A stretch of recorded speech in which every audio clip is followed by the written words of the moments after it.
I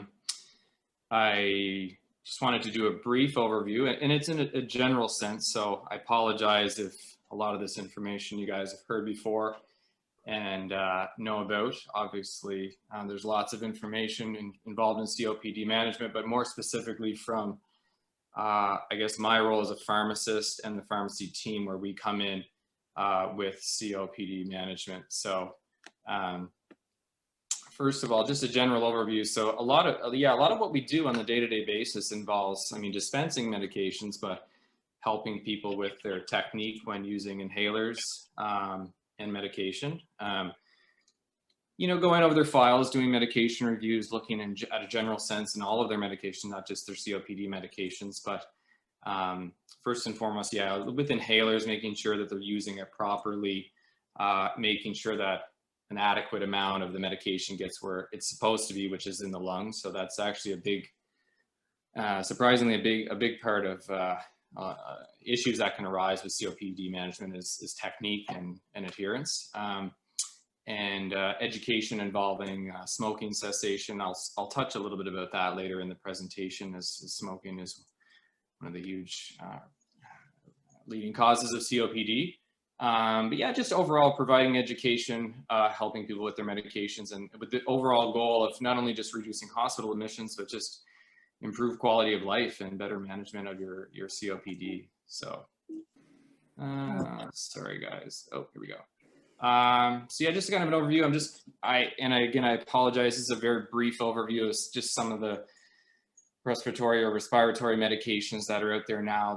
There are a lot of them.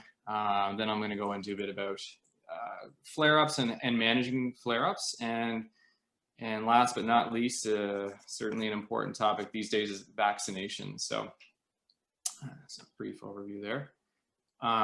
So your respiratory medications, I'm going to touch briefly on bronchodilators involving your anticholinergics, your anti-inflammatory medications, so your steroids, both inhaled and oral, and also antibiotics. So we'll touch a little bit about COPD action plan and how that can be used to manage flare-ups and COPD. So this is just a brief chart, just gives you an example of the different classes of medications and just the sheer volume of inhalers that are out there on the market now. Like when I graduated in 2005, there was no elliptas, there was no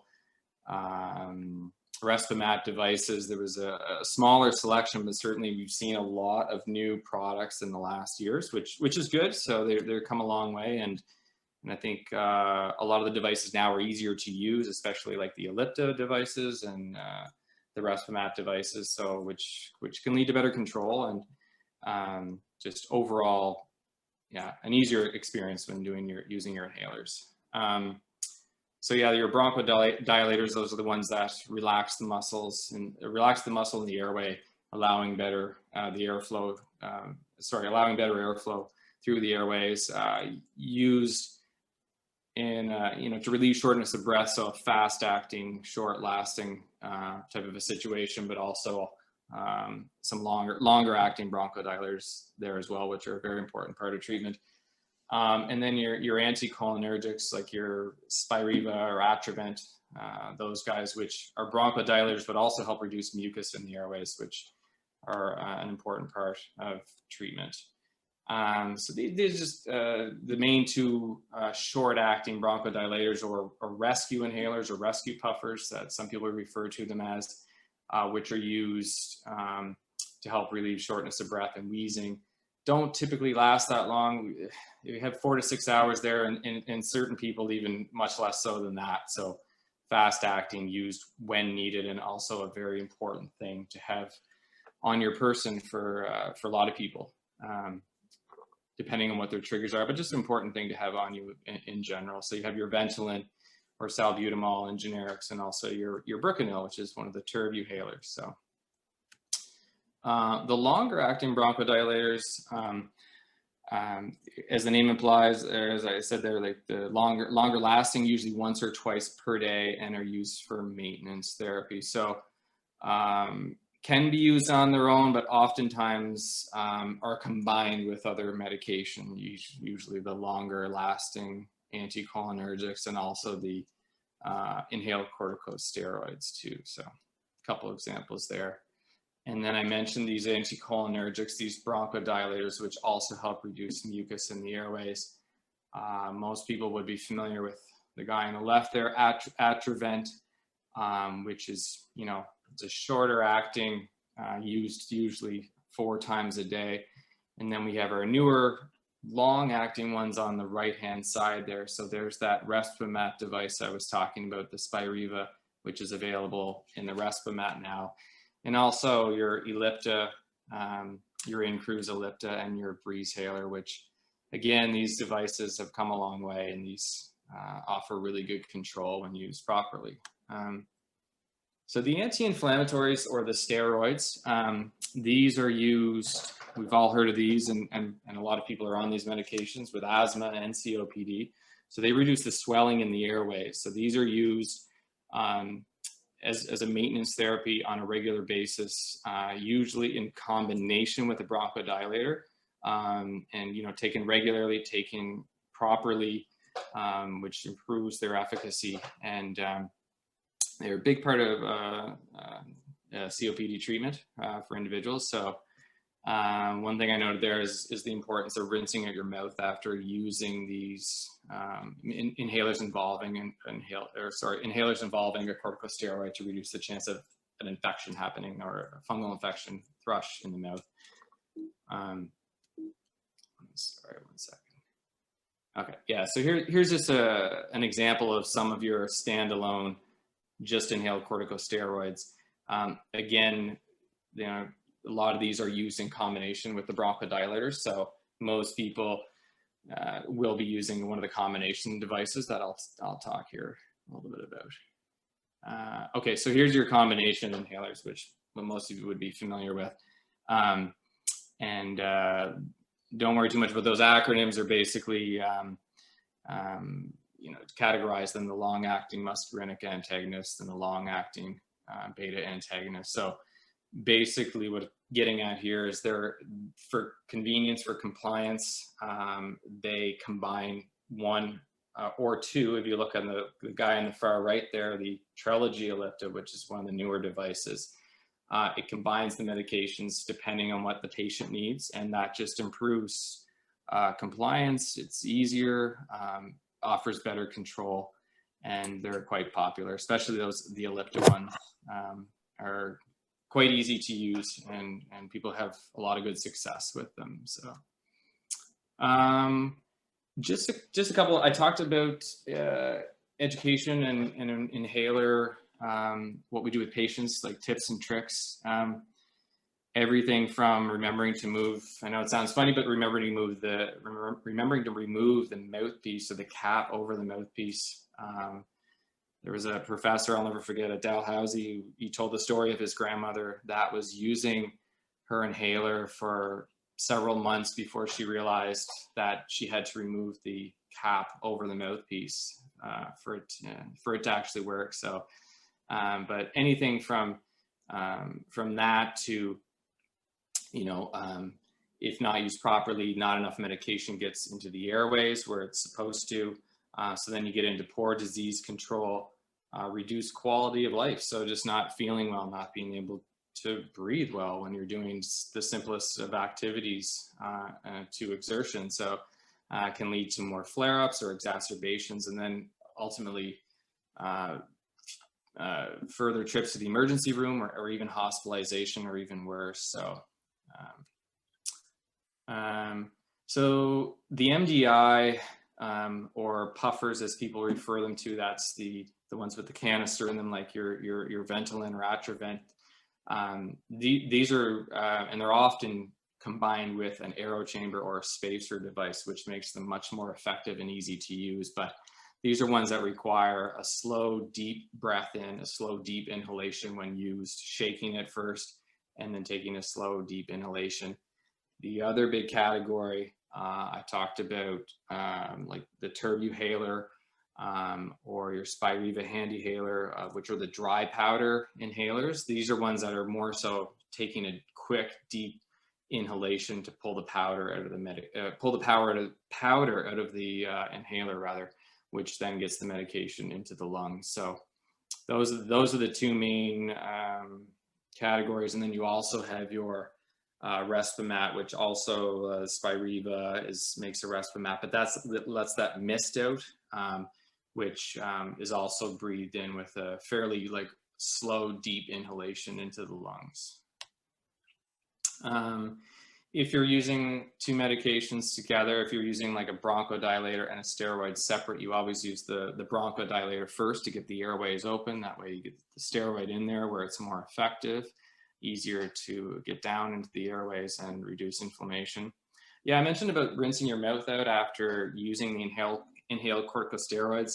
That certainly reduces your risk of getting an infection. It doesn't always, but it certainly significantly reduces your risk of that happening. So it's really important that people sometimes do forget to do after a dose. And storage too, like you don't want to store these things, these inhalers, like in a bathroom, for example, or a place that's too warm or too cold, or that's exposed to moisture. That can have an effect on the stability of the inhaler as well. So just a couple little things there, guys, just tips and tricks that we help people with on a daily basis. So then just getting into a flare-up or an exacerbation, which is a worsening of your symptoms. It's usually caused by a trigger like, this time of year, a lot of allergens in the air. It could be air pollution, an infection, a viral infection, a bacterial infection, or no reason at all. But usually there's some sort of trigger involved. This is the leading reason why people with COPD go to the hospital. So doing your best to prevent a flare-up as much as you possibly can. So using your inhalers properly, treating the symptoms quickly when they do occur. And then if you have a COPD action plan, that's the time to access it. So your pharmacy can help you with that. So that's a big part of what we do. I hope a lot of you do have an action plan from either your family physician or your specialist, your respirologist, but it's such a handy thing, an important thing to have on file. If it's the weekend and you're more short of breath than usual, or you start coughing up sputum, colored sputum, talk to your pharmacy, get the medication right away, whether it's the antibiotic or the steroid, which I'll talk about here in a second. So having an action plan is extremely important to help treat an exacerbation and prevent things from getting worse and you ending up going to the hospital or further damage to your lungs, for example. So one of the main medications on the action plan is the steroid, most often prednisone, sometimes dexamethasone, but most often prednisone, which is an oral medication that reduces inflammation in the airways, in the lungs. It's usually like a 5-day burst of steroid treatment. Prednisone is a great medication in terms of how effective it is, how it makes you feel better quite quickly. There are some side effects, stomach upset, really heartburn or insomnia or trouble sleeping, just to name a few. But it's really important if you're more short of breath than usual, you're using your inhalers properly, you need to start that prednisone that's on your action plan. And then antibiotics are another important part of your action plan, which it's normally used for about 7 to 10 days. Usually the action plan will have 2 on there, because if you use one and then it's not 3 months later, say it's 2 months later and you have another infection, we try to alternate the antibiotics that we're using, just so that resistance doesn't happen with too frequent of an interval with these antibiotics. So but these are very useful. Like if you start you're more short of breath than usual and you start coughing up like colored sputum, colored phlegm, then that's when you fill the antibiotic. So, and they differ depending on one's allergies or what's worked for them before, and depending on the physician and what they choose to write. So just some general stuff about staying healthy to avoid flare-ups. I mentioned about using your inhalers or your medications as directed, being compliant with that, eating well, sleeping, getting an adequate amount of sleep, exercise within your limits is a great way to stay healthy and avoid flare-ups. And then you know, the precautions to avoid getting contracting an infectious disease. So right now, obviously, the last 2 years and a bit, COVID-19 has been a big one on people's minds. So not just influenza or the common cold or other respiratory infections, but COVID-19 has been a big one lately. So anything from proper hand washing to, you know, wearing a mask in densely populated places, or you know, avoiding direct contact with those that you know are ill. So, you know, no one, I think we've come a long way in terms of people not taking offense to you avoiding interacting directly with them if they're sick. I mean, it just makes sense in protecting yourself, right? So I think COVID-19 has certainly opened our eyes to that. Keeping your vaccinations up to date. I'm going to talk more about vaccinations in a second, and I talked about your action plan, but mainly having your action plan ready to go, up to date, making sure there's refills. Your pharmacy comes in handy there. We often will, if it's out of refills or it's expired, we'll touch base with your doctor to have that in place for when you need it. So these are just some of the symptoms that can come on, not always, but can come on when a flare-up is starting to happen. You know, feeling fatigued or just generally unwell, more short of breath than usual. I mentioned about the cough, especially if it's colored yellow, green, or brown, or it's thicker. The mucus is thicker. It's not clear. It's thick and has a color to it. Or especially if you have a fever or a cold-like symptoms as well. More severe than that, and definitely time to get immediate help and not just take your action plan or increase your use of your Ventolin inhaler, for example. Like if you have chest pain, you know, blue lips or fingers or fingertips, feeling confused, I mean, call 911 immediately and get to the emergency department. So all of this is basic, you know, all of this is getting at recognizing a flare-up, treating it, doing what you can to prevent, say, a trip to emerge, a hospital admission, and then reducing your risk of complication and preventing further damage to your lungs. So last but not least, vaccines. Geez, people have gotten more vaccines in the last 2 years than ever before, it seems, but it's so important, especially people with COPD who are at higher risk of complication from these vaccine preventable diseases. So, you know, because these things like COVID-19, influenza can increase swelling of the airways in the lungs, when you combine that with, you know, yourself, if you have COPD, you already have that going on. So naturally, it's just going to be more worse in your situation. And then you're increasing your risk of getting, you know, pneumonia, other serious respiratory illnesses, and being in the hospital or even death.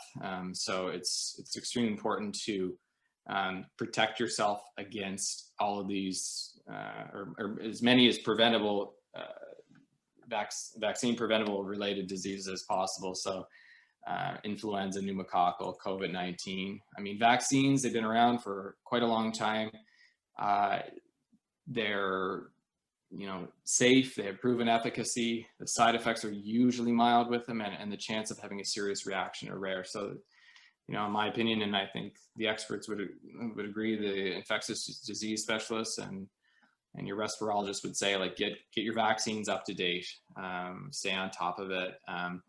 So not just your yearly influenza vaccine, but your pneumococcal vaccine. So that's an important one. Your COVID-19 vaccines, we've all heard a lot about that in the last 2 years, but getting your booster when you're eligible, and just going with public health or CPHO's advice on that. Your shingles vaccine too is another vaccine that's here in PEI has become covered for those age 65 and older. So shingles vaccine, and also your general or your routine vaccinations, rather, keeping those up to date. So your MMR, your measles, mumps, rubella, your tetanus shot, pertussis, tetanus, pertussis, diphtheria, and your hepatitis shots as well. So keeping those up to date is really important. And I'll mention very quickly, just as you know, as a pharmacist, a lot of what we do too is education and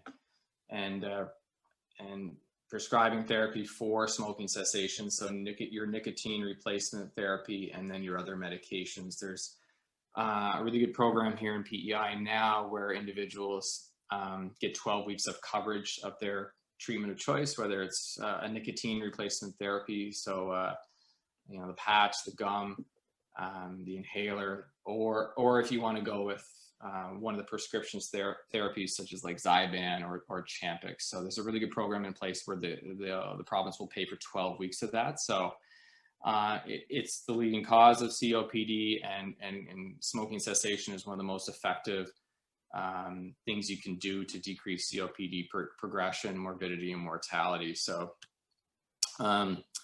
once you quit, I think we all know it's good to quit smoking and it's bad to start smoking, but your risk of COPD starts to decrease, and your symptoms start to improve, right? Like your cough gets better, improved quality of life, more energy, just overall improved quality of life. So it's more effective than any other measure to avoid the development of respiratory illness and other smoking related diseases. So and I guess I talked a bit about that, about what we do in the pharmacy as a pharmacist and the pharmacy team with helping people with quitting smoking and getting the proper treatment for it. And yes, this is the PEI smoking cessation program, which is available to all PEI residents who wish to stop smoking. So I mentioned that a little bit. And I guess that's it. So just a general overview there, guys. So